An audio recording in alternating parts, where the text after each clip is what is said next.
तो कैसे हैं आप लोग। करंट इलेक्ट्रिसिटी चैप्टर पढ़ाई हो रही है, तो आइए सिलसिले को आगे बढ़ाते हैं और पढ़ते हैं हम आज रेसिस्टेंस को अच्छे से। तो यहाँ पे देखिए, हमने पिछले सेशन में देख लिया था, ड्रिफ्ट स्पीड देख लिया था। तो ड्रिफ्ट स्पीड के आगे की स्टोरी जो है वो रेसिस्टेंस में कल्मिनेट करती है। और यहाँ पे देखो कि जो रेसिस्टेंस क्यों होता है और एवरेज स्पीड की कॉन्सेप्ट हमने क्यों अडॉप्ट किया। तो ये क्यों किया था हमने, क्योंकि कोलिजन होता है ना, एटम्स और जो फ्री इलेक्ट्रॉन होते हैं उनके बीच में क्या होता है, कोलिजन होता है। उनके बीच में क्या होता है, कोलिजन होता है। ठीक है, तो फ्री इलेक्ट्रॉन जो है टकराने के बाद एटम से रुक जाता है। रियलिटी में हमने ऐसा माना। ठीक है, तो थियोरी के हिसाब से हमने क्या अज्यूम कर लिया कि एक एवरेज स्पीड से इलेक्ट्रॉन चलते रहता है और करंट जो है इलेक्ट्रॉन के ऑपोजिट डायरेक्शन में होता है। इलेक्ट्रॉन के इलेक्ट्रॉन के फ्लो के ऑपोजिट डायरेक्शन में। ठीक है, तो जो रेसिस्टेंस है वो बेसिकली क्यों आ रहा है, कोलिजन के कारण आ रहा है, क्योंकि there is hindrance in the path of free electrons. There is no free flow but there is hurdle. ठीक है, in the form of atoms of the lattice, है कि नहीं। तो बेसिस ऑफ रेसिस्टेंस समझ लिया हमने, बेसिस ऑफ रेसिस्टेंस समझ लिया। ठीक है, क्या था, अगर तुम इलेक्ट्रिक फील्ड लगाते हो एक कंडक्टर, सिलेंड्रिकल कंडक्टर के क्रॉस हमने सारा डिराइव किया था। तो एक इलेक्ट्रिक फील्ड लगाओगे तो फ्री इलेक्ट्रॉन पर कितना फोर्स लगेगा, E by M will be the acceleration. इस charge of the electron into electric field will be the force of the electric field on the electron. ठीक है, तो उससे फिर हमने क्या निकाल लिया था कि एक टाउ जो रिलैक्सेशन टाइम है, जिस the time between two successive collision, उसके बीच में जो कितना डिस्टेंस ट्रैवल करेगा वो निकाल लिया था। फिर उसके हिसाब से एवरेज स्पीड निकाल ली थी। तो कितनी आ गई थी average speed, that was drift speed, E tau by 2m। कितना आ गया था, ई टाउ बाई 2m। ठीक है, तो अभी तो रिवीजन चल रहा है, इस गाड़ी को आगे बढ़ाएंगे। ठीक है, तो लेक्चर जो है पूरा देखिए, बहुत ही तगड़ा समझ में आने वाला है, क्योंकि थोड़ा सा 3D का भी इस्तेमाल लेंगे हम लोग। तो यहाँ पे देखो क्या बोला था पिछले लेक्चर में कि वॉल्यूम चार्ज, जो फ्लो ऑफ जो वॉल्यूम चार्ज है वो कांस्टेंट होता है, पानी की तरह, है कि नहीं। जितना वॉल्यूम फ्लो करेगा पानी, जैसे तुमने फ्लूइड मैकेनिक्स में पढ़ा था कि जितना पानी फ्लो करेगा उतना ही जो है वॉल्यूम हर एक क्रॉस सेक्शन से फ्लो करेगा, कहीं भी पानी कंप्रेस नहीं होगा या एब्जॉर्ब नहीं होगा। उसी तरीके से जो भी चार्ज फ्लो करेगा वो कहीं भी एब्जॉर्ब नहीं होगा, कम वो नहीं होगा, एक्यूमुलेट नहीं होगा। तो उससे करंट का डेफिनेशन क्या आ गया था, क्या आ गया था, V D into A N E. क्या आ गया था, V D into A N E. फिर करंट डेंसिटी को भी देखा था हमने। तो करंट डेंसिटी क्या था, current upon perpendicular cross sectional area, the area which is perpendicular to current. ठीक है, उसको भी हमने काफ़ी अच्छे ग्राफिक्स से देखा था। ठीक है, तो यहाँ पे देखिए, यहाँ पे हमने जो आई निकाल लिया है, तो जो ड्रिफ्ट स्पीड की वैल्यू ऊपर आई थी उसको यहाँ पे पुट कर दिया है। तो क्या आ गया, देखो ड्रिफ्ट स्पीड। अब यहाँ पे देखो इलेक्ट्रिक फील्ड का जो टर्म आया है ड्रिफ्ट स्पीड में, उसको v बाई डी लिख सकते हैं, conservative nature of electric field. E R is equal to minus D V upon D R. तो v बाई डी लिख सकते हो, d is the length of the cylindrical conductor, v is the potential difference across the end. तो v by D लिख दिया हमने। तो यहाँ पे देखो I is equal to v by D को अलग कर दिया और सारे टर्म्स एक साथ लिख लिए। तो यहाँ पे देखिए v बाई आई वैल्यू निकाल ली गई। तो v बाई आई वैल्यू कितनी हो जाएगी यहाँ से, तो v by 2md by E square tau N, 2md by E square tau A N. ठीक है, v बाई आई आएगा। ये वैल्यू जो है, ये वैल्यू कंडक्टर के केस में when temperature was fixed and various potential differences were applied across the conductor, and then current was measured, the rate of flow of charge was measured, and the ratio was taken between the potential difference and the current, and the ratio that came out, that ratio was always constant. And that constant value is nothing but resistance, that nothing but resistance, जो कि आपने 10th class में पढ़ा था, resistance का value है कि नहीं, V by I is equal to R. कौन सा लॉ था, ओम्स लॉ। ठीक है, तो ओम्स लॉ को हमने डिटेल में देख लिया यहाँ पे। तो रेसिस्टेंस की जो वैल्यू है, जो रियल वैल्यू है वो क्या होती है, 2md by A N square tau. ठीक है, तो तुमने 10th में ये भी पढ़ा था कि रेसिस्टेंस को रो एल बाई ए बोलते हैं, तो रो रेसिस्टिविटी होती है। तो यहाँ देखो कंपेयर कर देते हैं, जो अभी हमारे पास वैल्यू आया है उसको रो एल बाई ए से कंपेयर कर देते हो, तो 2md by A N square tau is the resistance that compared with rho d by a, where d is the length of the conductor, dd gets cancelled and area of the cross section gets cancelled। यहाँ से आपको जो resistivity, जो definition रटवाया जाता था 10th में, उसका proper form आपके सामने आ गया है। रेसिस्टिविटी क्या होती है, 2m by N E square tau. क्या होती है, 2m by N E square tau. ठीक है, अब देखो रेसिस्टिविटी क्या बोले थे 10th में, याद आ रहा है कि रेसिस्टिविटी मटेरियल पे डिपेंड करता है। तो देखो ऑब्वियसली, क्योंकि number of free electrons per unit volume पे डिपेंड कर रहा है ये, तो रेसिस्टिविटी क्या है, रेसिस्टिविटी जो है मटेरियल पे डिपेंड करता है और टेम्परेचर पे भी डिपेंड करता है, क्योंकि टाउ टेम्परेचर पे डिपेंड करता है। टेम्परेचर जितना बढ़ाओगे, टेम्परेचर जितना बढ़ाओगे जो है कोलिजन उतना ही ज़्यादा हो जाएगा। ठीक है, तो ज़्यादा हो जाएगा तो रेसिस्टिविटी क्या हो जाएगी, टाउ की वैल्यू कम हो जाएगी तो रेसिस्टिविटी बढ़ जाएगी। ऑब्वियसली रेसिस्टिविटी जो है वो बढ़ जाएगी। अच्छा ये भी देखो कि जो रेसिस्टेंस है, जो रेसिस्टिविटी है, अगर नंबर ऑफ़ फ्री इलेक्ट्रॉन्स बढ़ जाते हैं, नंबर ऑफ़ फ्री इलेक्ट्रॉन्स बढ़ जाते हैं तो रेसिस्टिविटी क्या हो जाती है, कम हो जाती है कि नहीं। मटेरियल में तुम्हें दिख रहा है, रिलेशन दिख रहा है, resistivity is inversely proportional to n। ठीक है, देखो यहाँ ध्यान से। अब देखो तो रेसिस्टेंस क्या आ गया, रेसिस्टेंस रोयल बाई ए आ गया। तो रेसिस्टेंस जो है वो मटेरियल पे भी डिपेंड करता है और डायमेंशन पे भी डिपेंड करता है। किस पे डिपेंड करता है, डायमेंशन पे भी डिपेंड करता है। तो सारे डिपेंडेंसीज देख लिया हमने यहाँ पे। टाउ जो अभी बताया मैंने कि टेम्परेचर पे कैसे डिपेंड करता है, जैसे ही टेम्परेचर बढ़ाओगे कोलिजन जल्दी जल्दी होगा, मतलब कि सक्सेसिव टाइम जो है बिटवीन टू कोलिजन्स घट जाएगा। तो वो घट जाएगा तो रेसिस्टेंस क्या हो जाए, बढ़ जाएगा। जितना ज़्यादा कोलाइड होगा रेसिस्टेंस उतना ही ज़्यादा आएगा ना। समझ आ रहा है कि नहीं। एक क्राउडेड रूम में बाहर निकलने में उतना ही फ्रिक्शन झेलना पड़ता है। समझ आ रहा है कि नहीं, as compare to empty room, उसमें रेसिस्टेंस कम होता है। तो यहाँ पे देख लीजिए रेसिस्टिविटी किस पे डिपेंड करती है, मटेरियल और टेम्परेचर पे। रेसिस्टेंस किस पे डिपेंड करता है, वो भी मटेरियल पे डिपेंड करता है, प्लस डायमेंशंस पे भी डिपेंड करता है, प्लस डायमेंशंस पे भी डिपेंड करता है। बार बार बोल रहा हूँ ताकि आपको याद हो जाए। ठीक है, इसी सेशन में याद हो जाए और ज़्यादा आपको दोबारा पढ़ने की ज़रूरत ना हो। ठीक है, समझ लो और याद भी कर लो। तो रेसिस्टिविटी की वैल्यू क्या आ गई, 2m by N square tau. Ohm's law भी देख लिया यहाँ पे हमने। ठीक है, तो कंडक्टर के लिए है ये सारा एनालिसिस। क्या, ये सारा एनालिसिस कंडक्टर के लिए है। सेमी कंडक्टर्स के लिए ये चेंज हो जाता है। तो अभी हम कंडक्टर का एनालिसिस पढ़ रहे हैं। अब देखो जो रो है वो किस पे डिपेंडेंसी आ गई,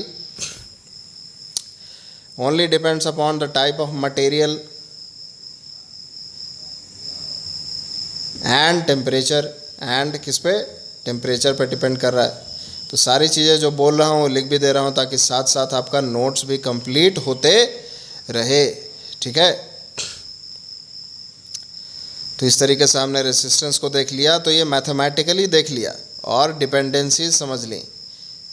तो अब देखो इसको हम थोड़ा जो है इमेजिन करके देखेंगे और ग्राफिक के थ्रू समझेंगे। तो यहाँ पे देखिए,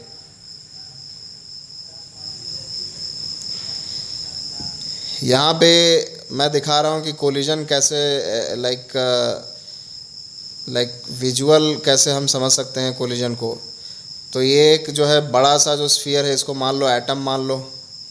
बड़ा स्फीयर को क्या मान लो, एटम मान लो। और एक छोटे से स्फीयर को क्या मान लो तुम, फ्री इलेक्ट्रॉन मान लो। क्या मान लो, फ्री इलेक्ट्रॉन। ठीक है, तो यहाँ दिखा दिया इस पर्सपेक्टिव से। 3D में समझने में ना फिर एक फील आ जाती है, ठीक है, एक विजुअलाइजेशन हो जाता है, समझ में आ जाता है कि कैसे हो रहा होगा, ठीक है।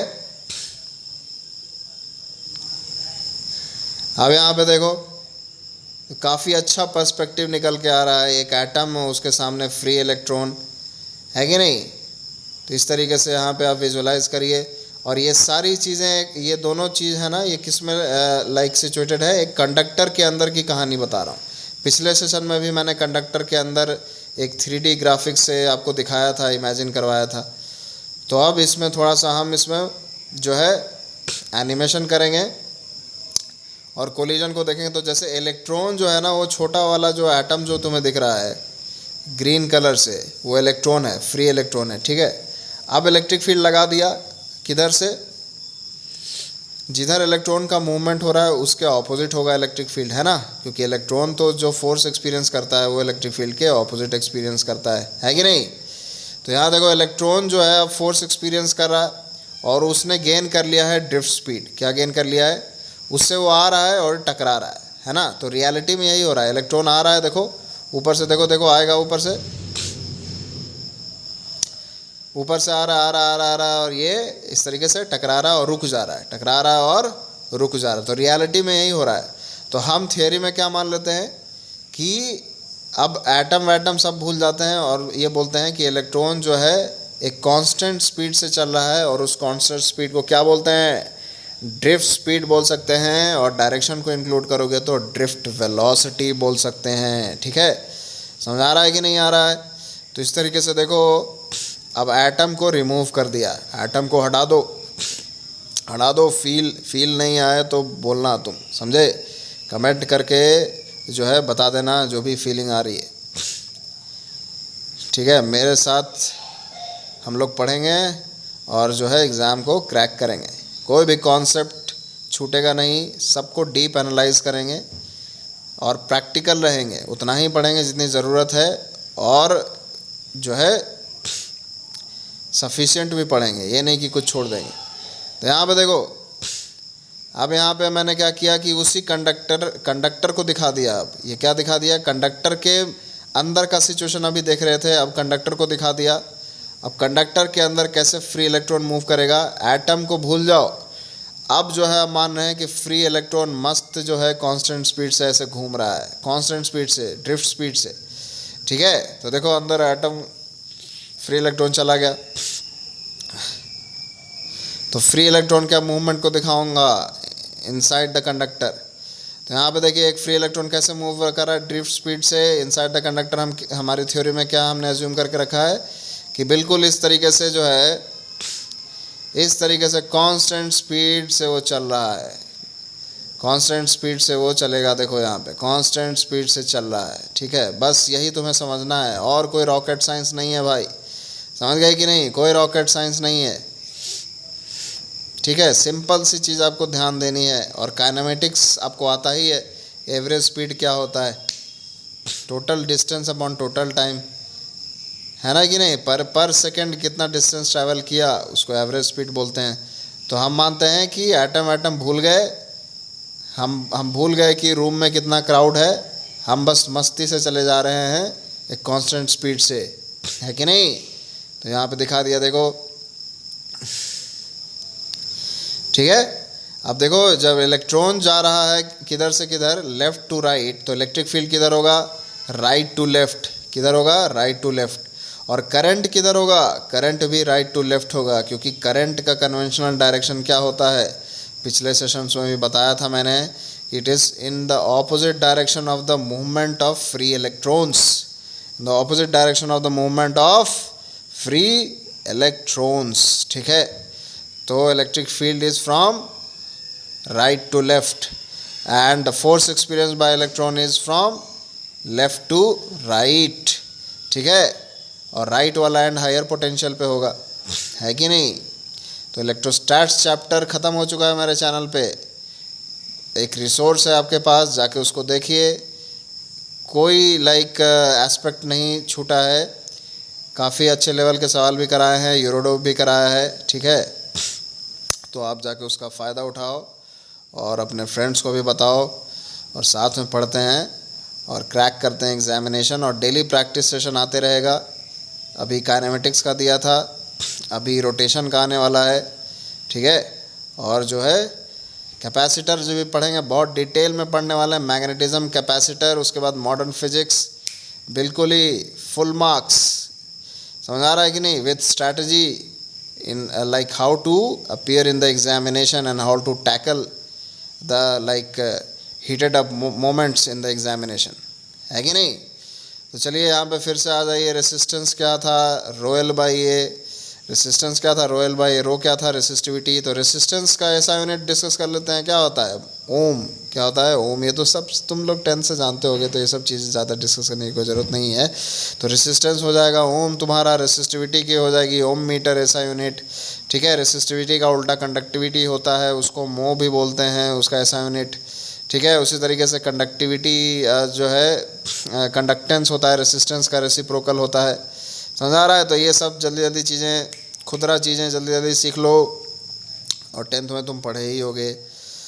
तो यहाँ पे देखो रेसिस्टेंस किस पे डिपेंड कर रहा है? किस पे डिपेंड कर रहा है? डायमेंशन पे भी डिपेंड कर रहा है और मटेरियल पे भी डिपेंड कर रहा है। तो अब देखो थोड़ा सा डिटेल में चलते हैं। अब यहाँ पे क्यूब ले लिया हमने, पागल सा क्यूब नाच रहा है, ठीक है। अब यहाँ पे देखिए क्यूब ले लिया, इसको थोड़ा शांत किया, सब कुछ इमेजिन करते हुए चलेंगे ताकि पूरी फील आए आपको भी और मुझे भी, ठीक है। तो यहाँ पे देखो क्यूब ले लिया। अब सिंस रेसिस्टेंस किस पे डिपेंड करता है? डायमेंशन पे डिपेंड करता है। तो देख लेते हैं, डिफरेंट फेसेस से करंट फेंकेंगे तो उसको क्या रेसिस्टेंस एक्सपीरियंस करने को मिलेगा। ऑलराइट, तो यहाँ पे देखो एक क्यूब ले लिया जिसका साइड क्या ले लिया हमने? ए। साइड क्या ले लिया? ए, ठीक है। आप देखो जो ये शेडेड एरिया है, जो येलो कलर से शेड कर रहा हूँ, इससे करंट जो है ना परपेंडिकुलरली अंदर घुस रहा है। कैसे घुस रहा है? परपेंडिकुलरली, ठीक है। जो रोयल बाई ए में जो एरिया होता है ए, वो क्या होता है? The cross section which is perpendicular to the current. याद रहेगा? याद रहेगा कि नहीं रहेगा? हाँ, याद कर लो, ठीक है। The area which is perpendicular to the current, ठीक है। जो मैं बोलूँ उसको लाइक वर्ड टू वर्ड याद रखो। एक्सपीरियंस से बोल रहा हूँ, मैंने प्रिपेयर भी किया, बच्चों को भी पढ़ाया, ठीक है। तो everything is coming out of experience, ठीक है। और मेरे चैनल पे आए हो तो your rank will be boosted. तो यहाँ पे देखिए एरिया जो है वो करंट के परपेंडिकुलर आएगा, शेडेड एरिया। तो करंट कैसे बह रहा होगा? करंट इस तरीके से बह रहा होगा, तो वो पिंक लाइन से दिखा दिया।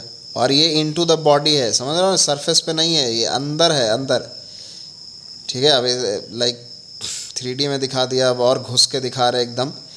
जो है देखो सरफेस पे यूनिफॉर्म करंट फ्लो कर रहा है, यूनिफॉर्म करंट फ्लो कर रहा है, सरफेस पे भी है और अंदर बॉडी के अंदर भी है।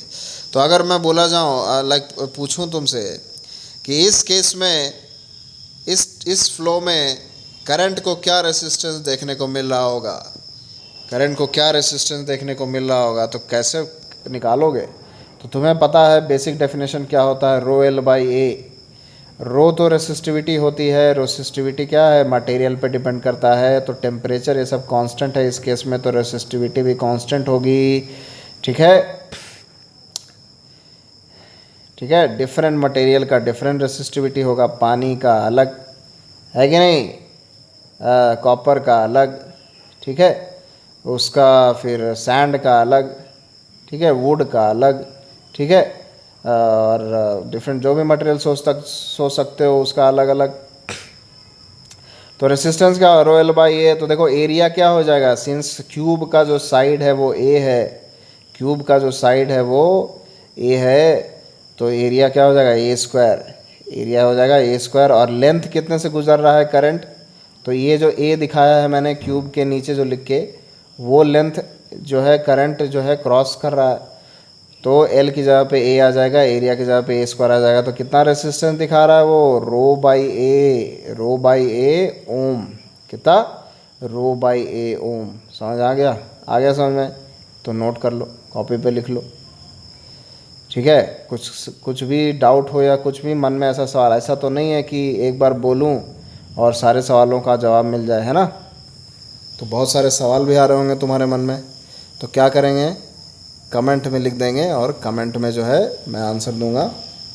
देखो रेसिस्टिविटी को और भी डिफाइन कर सकते हो, resistance in a unit area in unit length. एक ऐसा सिलेंडर एज्यूम करो जिसका क्रॉस सेक्शनल एरिया जो है 1 नैनोमीटर स्क्वायर है, और जिसका लेंथ जो है, जो हाइट ऑफ द सिलेंडर है वो 1 नैनोमीटर है। तो देखो बहुत छोटा सिलेंडर हो जाए, तो बेसिकली तुम क्या चले गए, है कि नहीं, बेसिकली तुम मटेरियल के एक छोटे हिस्से को डिफाइन कर रहे हो, उसमें कितना रेसिस्टेंस है।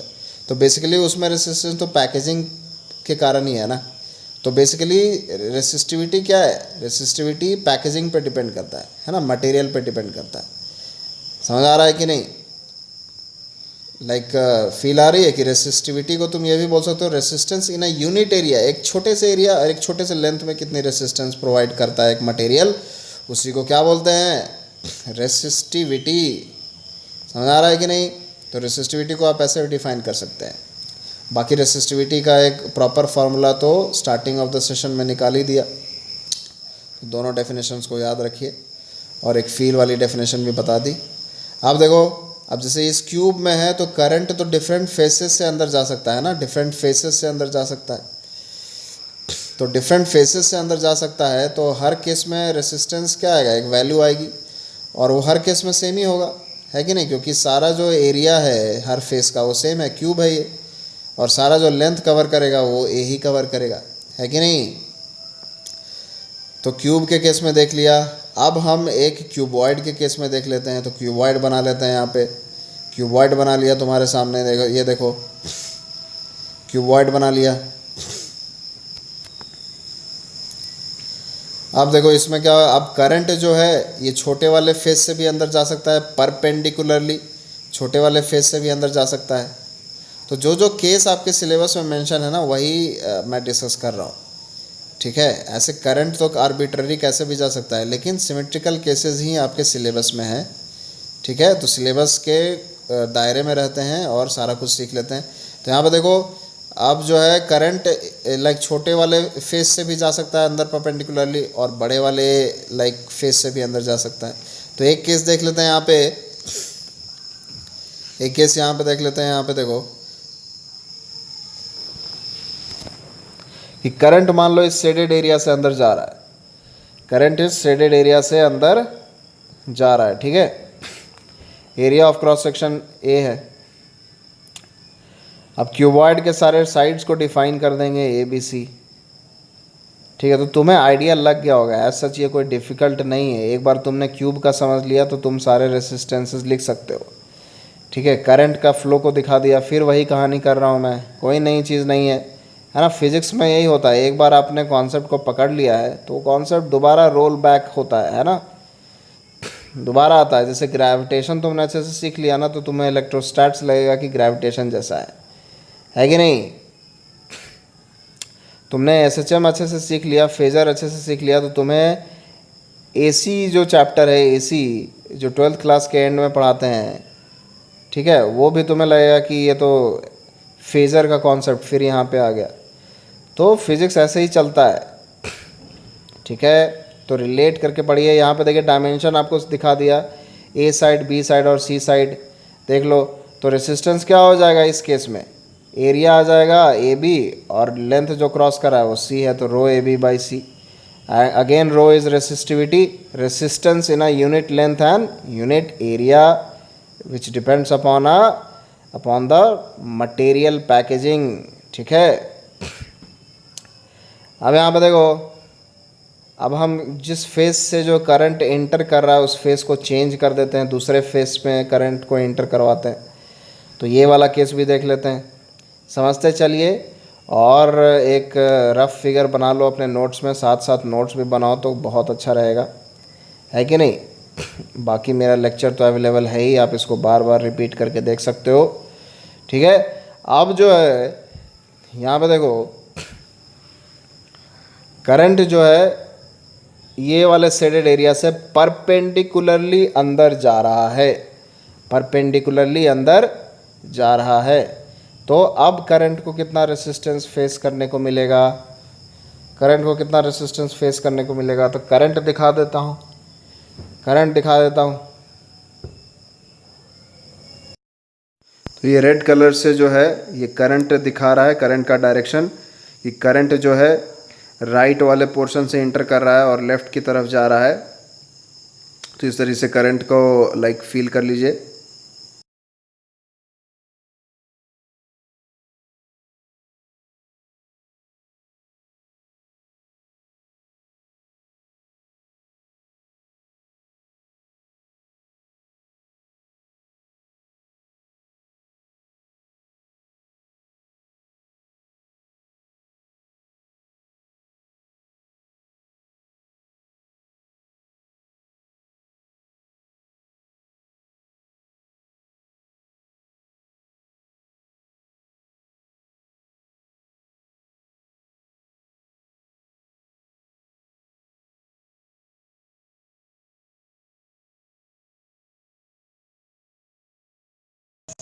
तो यहाँ पे करंट दिखा दिया और सारे डायमेंशंस भी दिखा दिए। तो सारे डायमेंशन दिखा दिए। यहाँ पे क्या है, बी ए सी देख लो, देख लो तुम्हारे सामने सारे डायमेंशंस भी दिखा दिया हमने।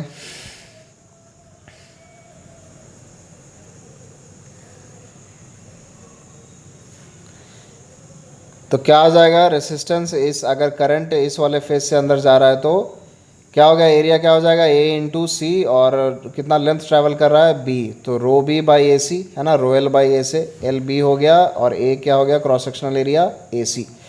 तो रो बी बाई ए सी तुम्हारा रेसिस्टेंस आ गया when current goes inside the conductor through like this face, the other face. ठीक है, तो अब आ जाओ, हमने आसान चीज़ें सीख ली हैं, आपको आ गया होगा। अब हम एक फ्रस्टम का जो है, फ्रस्टम का रेसिस्टेंस निकालेंगे। तो यहाँ पे फ्रस्टम बनाने की मैं कोशिश करूँगा। यहाँ पे मैं भी सीख ही रहा हूँ, like getting accustomed to this software. तो यहाँ पे मैं बनाऊँगा। तो ये लेक्चर जो है जो भी रिपीटर हैं उनके लिए भी इम्पॉर्टेंट है, क्योंकि ये कॉन्सेप्ट से डील करता है और कॉन्सेप्चुअली बहुत सारा सवाल पूछता है, मेंस और एडवांस। और अगर आप एम्स के लिए तैयारी कर रहे हैं तो आपको कॉन्सेप्चुअली बहुत ही साउंड रहना पड़ेगा, क्योंकि फ़िज़िक्स का जो कंपोनेंट होता है वो बहुत ही डिसाइडिंग फैक्टर होता है मेडिकल एग्जामिनेशन में। ठीक है, रैंक डिसाइड करता है फ़िज़िक्स। ठीक है, तो अगर आप मेडिकल के स्टूडेंट हैं आपके लिए तब भी ये इम्पॉर्टेंट है। आप ये मत समझें कि लाइक काफ़ी डिटेल में पढ़ रहे हैं या इतना ज़रूरत नहीं है, ऐसा कुछ नहीं है। पूरा फिज़िक्स एक ही है, ठीक है ना। आज हम डिफ्रेंशिएट कर देते हैं कि ये मेडिकल फ़िज़िक्स है, ये जेई फ़िज़िक्स है, ये एडवांस फिज़िक्स, ऐसा कुछ नहीं है। ठीक है, बस ये होता है कि आप किस लेवल के जो है सवाल लाइक लगा रहे हो, समझे ना। अब जैसे एडवांस में जो है एप्लीकेशन बहुत ज़्यादा है ना, डिफरेंट डिफरेंट सिचुएशन में न्यू लाइक पर्सपेक्टिव से डिफरेंट डिफरेंट कंडीशंस में आपसे Ohm's law, for example Ohm's law को ही डिफरेंट डिफरेंट सिचुएशन में आपसे लगवाएगा वो। ठीक है, तो ये एडवांस लेवल हो गया। मेंस का क्या है कि आपको ओम्स लॉ आना चाहिए, आपको लाइक फार्मूला अच्छे से आना चाहिए और एप्लीकेशन थोड़ा बहुत, नीट में भी थोड़ा बहुत एप्लीकेशन। ठीक है, जैसे और अगर आप एम्स के लिए तैयारी कर रहे हैं तो एम्स की तैयारी कर रहे हैं तो आपको एप्लीकेशन आपकी अच्छी होनी चाहिए, समझ आ रहा है कि नहीं। अब एम्स भी है जो नीट में इंक्लूड कर दिया गया है, तो अच्छे रैंक लाने के लिए जो है आपकी फ़िज़िक्स को आप बिल्कुल ऐसे मत पढ़िएगा कि ये इसकी फ़िज़िक्स है, ये उसकी फ़िज़िक्स है। फ़िज़िक्स एक होती है कि नहीं। तो मैं काफ़ी स्टूडेंट से लाइक बात करता हूँ तो मुझे ऐसे सुनने को मिलता है कि क्या सर ये इसके लिए ज़रूरी है, ऐसा कुछ नहीं है। ठीक है, अगर आपके पास टाइम है तो आप डिटेल में पढ़ो, तो उससे आपका रैंक ही इम्प्रूव करेगा। और मेरे चैनल पे ऐसा कुछ नहीं बताया जा रहा है कि लाइक इंजीनियरिंग की फ़िज़िक्स थोड़ी बताया जा रहा है। मैं भी जो है ना हर डिटेल में हर चीज़ को जो है समझाने की कोशिश कर रहा हूँ, ताकि वो हर लेवल पे आप उसको क्रैक कर सको, है कि नहीं। तो यहाँ पे देखिए हम फ्रस्टम तो बना लिए हैं, जुगाड़ू फ्रस्टम, है ना। तो हमारा जो एम था वो कुछ उस तरीके का बनाने का एम था जो ऊपर फ्रस्टम दिखाया है। तो चलो काम तो चल जाएगा मेरा यहाँ पे। तो इस जो 3D वाले फ्रस्टम है ना, दोनों एंड्स क्या हैं, सर्कुलर हैं। एक रेडियस R1 है और जो दूसरा रेडियस है वो R2 है। दूसरा रेडियस क्या है, R2। ठीक, अब जो है फ्रस्टम का जो लेंथ है वो L है। फ्रस्टम का लेंथ कितना है, L। ठीक है, और करंट जो है इस तरीके से फ्रस्टम में अंदर जा रहा है। तो इस करंट को कितना रेसिस्टेंस देखने को मिलेगा, ये सवाल पूछ दिया हमने। ठीक है, तो अभी जो हमने कुछ देर पहले जो केसेस देखे तो आसान केसेस थे, क्यूब के केस में, क्यूबॉइड के केस में।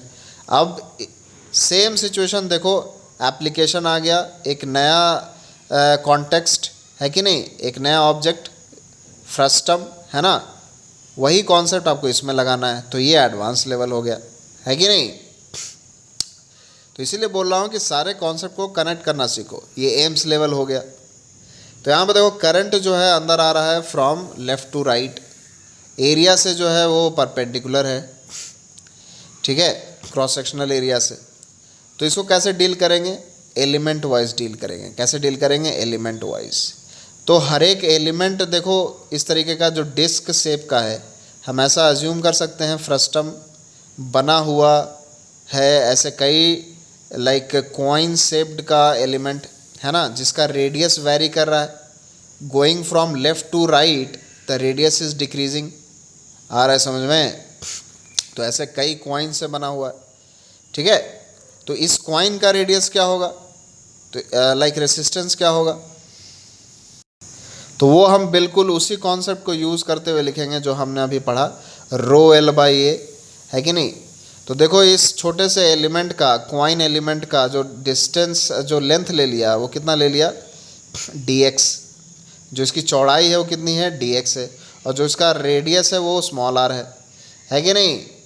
तो इसका एरिया कितना हो जाएगा, क्रॉस सेक्शनल एरिया, क्योंकि इसी कॉइन से करंट जो है परपेंडिकुलरली पास कर रहा है इसके क्रॉस सेक्शन से।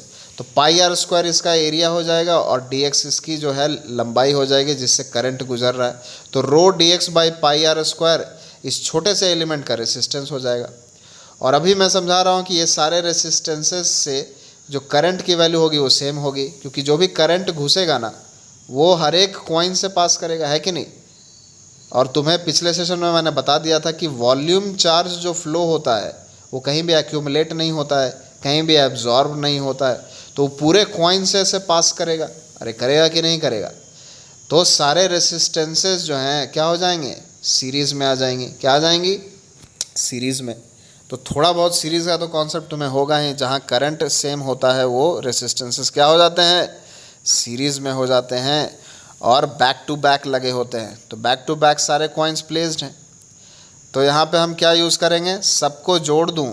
सीरीज़ का क्या होता है, 10th लेवल तो तुम जानते ही हो ना।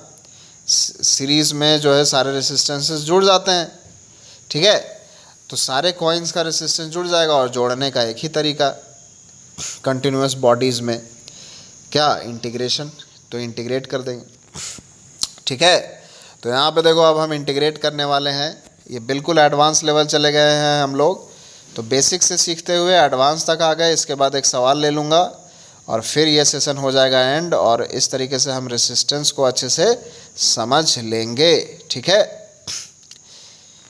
तो देखते जाइए यहाँ पे। तो रेडियस क्या ले लिया हमने, अब देखो लेफ़्ट रेडियस को R2 बोल दिया, राइट रेडियस को R1 बोल दिया।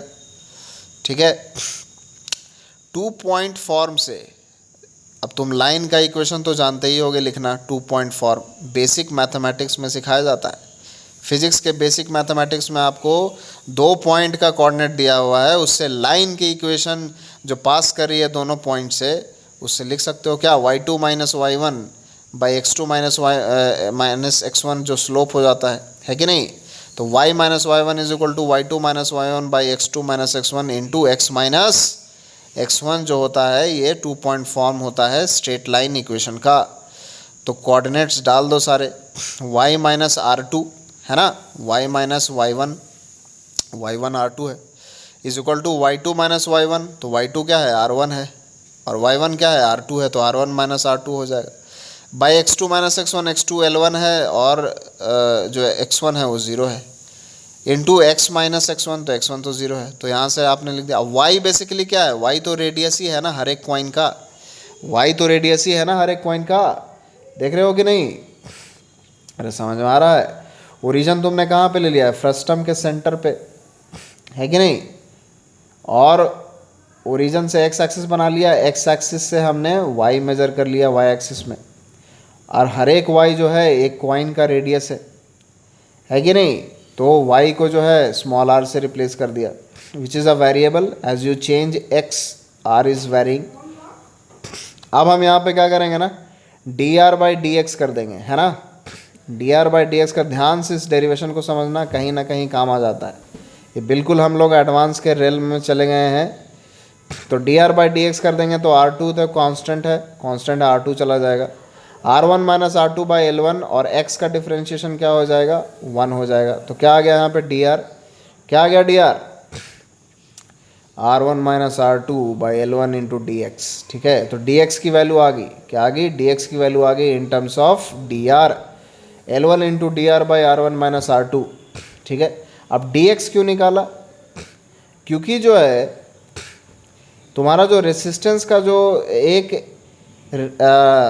लाइक कॉइन एलिमेंट का जो रेसिस्टेंस आया था, उसमें जो है डी एक्स का टर्म आ रहा था। देखो अभी पिछले स्लाइड में मैंने लिखा था, एक कॉइन एलिमेंट का रेसिस्टेंस है ना, सारे कॉइन से ये फ्रस्टम बना हुआ है, तो एक कॉइन का रेसिस्टेंस लिख लिया, और उन सारे रेसिस्टेंस को क्या कर दिया, सम कर दिया। तो डी एक्स की value in terms of D are निकाल ली, है कि नहीं, और डी एक्स को रिप्लेस कर दिया उस स्मॉल एलिमेंटल रेसिस्टेंस में, है कि नहीं? तो यहाँ पे हमने रिप्लेस कर दिया है डी एक्स को। अब जो है डी आर में वेरिएशन आ गया, तो डी आर में वेरिएशन है तो लिमिट भी उसी हिसाब से चेंज होगा, है कि नहीं?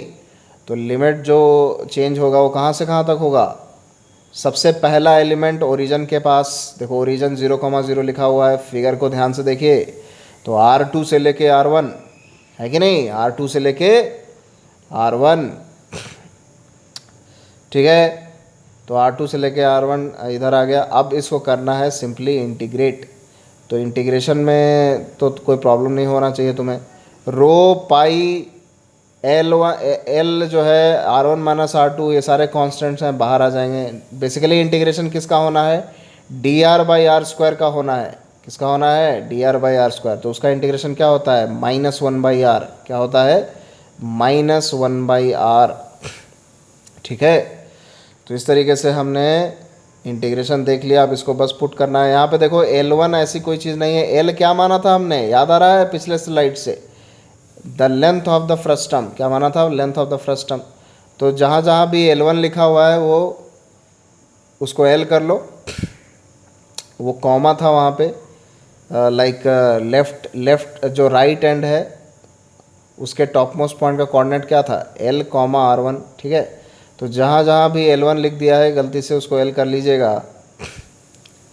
ठीक है, तो rho by pi into L by R one minus R two जो है क्या हो जाएगा, ये कांस्टेंट हो गया, बाहर आ गया, और D R by R square का इंटीग्रेशन क्या आ गया, माइनस वन बाई आर, क्या आ गया, माइनस वन बाई आर। अब लिमिट पुट कर देना है बस, तो लिमिट पुट करोगे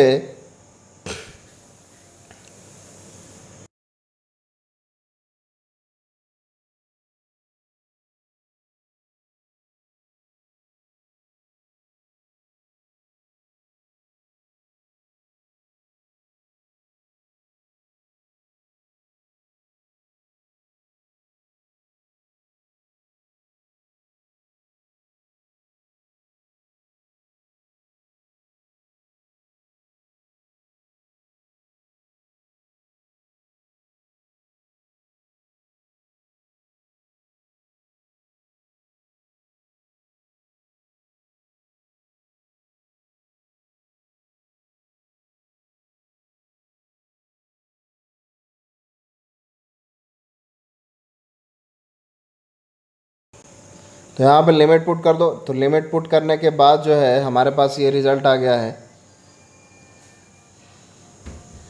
ठीक है।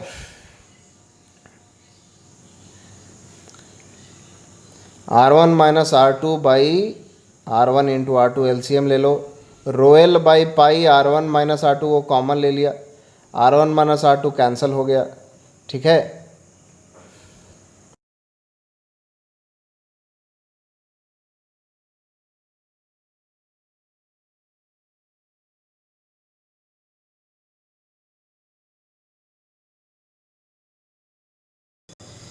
तो यहाँ से जो है हमारे पास फ्रस्टम का रेसिस्टेंस निकल के आ गया है। आपको रिज़ल्ट याद रखना है और कैसे निकला इस प्रोसेस को भी याद रखना है। एलिमेंट्स के हेल्प से निकाले, इंटीग्रेट करके हर एक एलिमेंट के रेसिस्टेंस को जोड़ दिया, तो फाइनल फार्मूला आपके पास आ गया है Roel by pi R1 into R2। देखो रोएल बाई ए ही जैसा आ गया है, ये है कि नहीं। लेंथ एल जो है लेंथ ऑफ द फ्रस्टम है, बाई पाई R स्क्वायर होता था, है कि ना, अगर सिलेंडर होता तो बेसिकली यहाँ पे क्या हो गया है, दोनों एंड्स के रेडियस का मल्टीप्लिकेशन। तो rho L by pi into R1 into R2 is the resistance of the frustum. तो याद रखो, इम्पॉर्टेंट है, एम्स लेवल का है, एडवांस लेवल का है, ठीक है। मेंस में भी डायरेक्ट तुमसे सवाल पूछ सकता है, डायरेक्ट आ जाएगा, टिक मार देना, मार्क्स स्कोर कर लेना, ठीक है। अब आ जाओ, तो आज के कॉन्सेप्ट जो भी हमने सीखे उस पर बेस्ड एक सवाल ले लेते हैं। तो इस सवाल को ध्यान से पढ़िए, वीडियो को पॉज करके एक आंसर निकाल लो, ठीक है। अच्छा सवाल है ये भी, और आंसर निकाल लो। अगर सही आया तो बहुत अच्छी बात, आपने सीख लिया है। अगर नहीं सही आया तो हम जो है इसको सीख लेंगे साथ में। तो all the edges of a block with the parallel faces are unequal. Its longest edge is twice the shortest edge. Longest जो एज है, अगर 2a बोल दिया तो शॉर्टेस्ट एज क्या हो जाएगा, a, ठीक है। और बीच वाला जो एज हो जाएगा उसको मान लो b। तो the ratio of the maximum to minimum resistance between parallel faces. तो मैक्सिमम रेसिस्टेंस का रेशियो पूछा है मिनिमम रेसिस्टेंस के साथ। तो तुम्हें पता है क्यूबॉइड के केस में हमने देखा था कि डिफरेंट फेसेस से लाइक एंट्रेंस में जो रेसिस्टेंस जो होता है वो क्या हो जाता है, चेंज हो जाता है in case of a cuboid, है कि नहीं। देखा, ऑलरेडी देखा हमने कुछ देरी पहले, ठीक है। तो मैक्सिमम क्या होगा और मिनिमम क्या होगा यहाँ पे देख लो। तो मैक्सिमम के लिए क्या करोगे, रो एल बाई ए होता है रेसिस्टेंस, तो लेंथ को मैक्सिमाइज कर दो। तो लेंथ को, सबसे मैक्सिमम लेंथ क्या हो सकता है, तो जो सबसे बड़ा जो साइड है वो 2a है, सबसे बड़ा साइड है वो 2a है, तो ऊपर 2a ले लो, rho into 2a by A B आ जाएगा। तो अभी कौन सा रेसिस्टेंस ले रहा हूँ, अभी देखो जब करंट दिखा दिया मैंने कौन से साइड से एंटर कर रहा है, तो ये वाले साइड से एंटर कर रहा है, तो क्या हो जाएगा, rho into B, B length cover कर रहा है, बाई एरिया क्या हो जाएगा 2a स्क्वायर, एरिया क्या हो जाएगा 2a स्क्वायर, ठीक है। तो इसको R1 बोल दिया, इसको क्या बोल दिया, R1 बोल दिया। उस तरीके से अब R2 निकाल लूँगा, तो R2 क्या, अब जो है देखो दूसरे साइड से करंट को अंदर लाइक परपेंडिकुलर डाल रहा हूँ इस साइड से, है ना। तो इस साइड से डाल रहा हूँ तो कितना लेंथ क्रॉस करेगा, 2a लेंथ क्रॉस कर रहा है, और एरिया कौन सा हो गया, a इंटू बी, ठीक है। तो तुम्हें तो क्लियरली पता चल रहा होगा कि R2 is greater than R1, क्योंकि तुमने क्या किया, न्यूमरेटर में लाइक वैल्यू बढ़ा दी साइड की, b के जगह पे 2a आ गया, और डिनोमिनेटर में एरिया कम कर दिया। जो 2a इंटू ए था, अब क्या कर दिया तुमने, 2a की जगह पे एक छोटी वैल्यू डाल दी b, तो ऑब्वियसली R2 ग्रेटर है R1 से, है ना। लेकिन सवाल ये उठता है कि क्या ये जो है R2 तो मैक्सिमम वैल्यू है, ये तो समझ आ गया, लेकिन क्या R1 मिनिमम वैल्यू है। तो रेशियो निकाल के देख लेते हैं यहाँ पे। सोचो, वीडियो पॉज करके सोचो, तुम्हारे सामने सवाल है, क्या R1 मिनिमम वैल्यू है, क्या इससे छोटी वैल्यू भी आ सकती है। तो हमने तो सिर्फ दो ही साइड से इसको लाइक करंट को डाल के देखा ना, एक और साइड से करंट को डाल के देखते हैं R3, ऊपर वाले साइड से, टॉप मोस्ट पॉइंट से, है ना। ऊपर से अगर क्यूबॉइड में करंट डालें परपेंडिकुलरली तो क्या आएगा, देखो कितना लेंथ क्रॉस करेगा a, और एरिया क्या हो जाएगा 2a इंटू बी, एरिया क्या हो जाएगा 2a इंटू बी। अब R1 और R3 को कंपेयर करो, तो रो बाई 2a तो दोनों में है, एक में b बाई ए है और एक में a बाई बी है, तो b तो बड़ा है a से, समझ आ रहा है। तो ऑब्वियसली b बाई ए एक बड़ी वैल्यू होगी, तो बड़ी वैल्यू रो इंटू 2a से मल्टीप्लाई कर रही है तो बड़ा रिजल्ट आएगा। तो ऑब्वियसली R1 बड़ा है R3 से, R1 बड़ा है R3 से, मतलब कि एक और रेसिस्टेंस है, एक और रेसिस्टेंस है जो कि R1 से छोटा है, and that is a minimum value. तो समझ आया, तो इसीलिए ये सवाल अच्छा है, ठीक है। तो सारे केसेस हमने यहाँ पे तुम्हारे सामने पुट कर दिया है। तो रेशियो किसका निकालना पड़ेगा, R2 बाई R3, और R2 तो सबसे बड़ा होगा, है कि नहीं, R2 तो सबसे बड़ा होगा, क्योंकि देखो R2 जो है R1 से ही बड़ा है, वो अभी हमने देख लिया था, और R1 R3 से बड़ा है।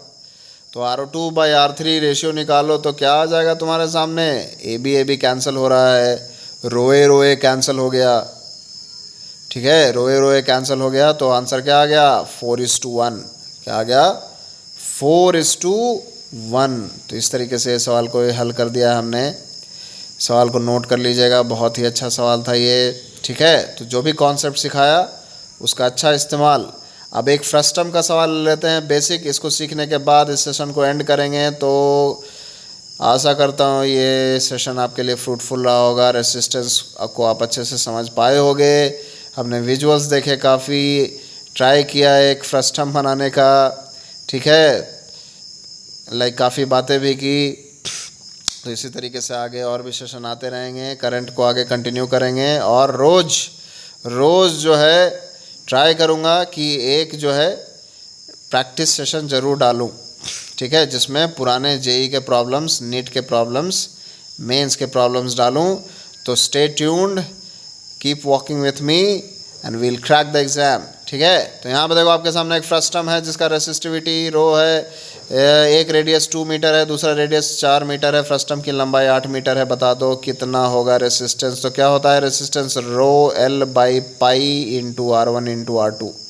R1 इंटू R2 क्या है 8, एल कितना है 8, 8 कैंसिल हो गया, कितना आंसर आ गया रो बाई पाई, कितना आंसर आ गया रो बाई पाई ओम, कितना आ गया।